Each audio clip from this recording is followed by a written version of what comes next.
Praise the Lord.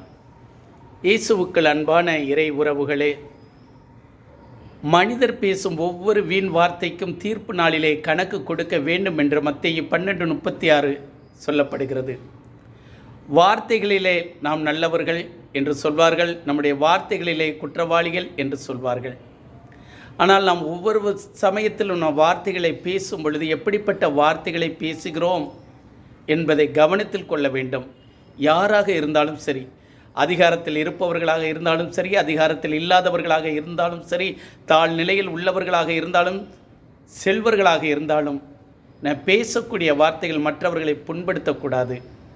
புரிந்து கொள்வோம் என் அன்பு தேவ பிள்ளைகளே. ஆண்டவருடைய வார்த்தைகள் நம்முடைய வார்த்தைகளாக மாறட்டும். எப்படி ஆண்டவருடைய வார்த்தைகள் நம்முடைய வார்த்தைகளாக மாறும் என்றால், அவரோடு நாம் இணைந்திருந்து, அவரோடு நாம் உடன்பட்டு, அவருடைய சட்டதிட்டங்கள் கட்டளைகளை கடைப்பிடித்து நடப்போம் என்றால், அவருடைய வார்த்தைகளை நம்முடைய இதயத்தில் ஆண்டவர் தருவார். அதை நாம் பேசுவோம். அன்பு தேவ பிள்ளைகளே, அதன்படி நாம் நடப்போம். ஆமேன்.